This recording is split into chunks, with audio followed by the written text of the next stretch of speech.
ไอ้คนนี้ได้อยู่ได้อยู่เอากระบี่ไปอย่างมันคิดเปลี่ยนได้กันมันอยู่หรือเปล่า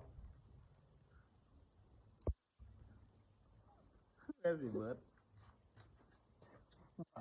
ว่าที่สิบโมงเจ้าหน้าที่เอาเวลามึงลงคลิปมึงใส่เสียงเนี่ย อ๋อเปิดเสียงกับใส่เพลงบ่ใส่เพลงเหรอผมเกลียดเที่ยงบ่ถือเพราะว่ามันบังเขาต้องเทฟังนี่ดิถ้าพี่ต้องฟังนี่มามันสิเดี๋ยวมันเนี่ย นั่นแหละทายอะไรบ่อยากใส่ยังสั่นล่ะปล่อยเวลาเบิ่งอ่ะมันบ่ได้นะเมื่อกี้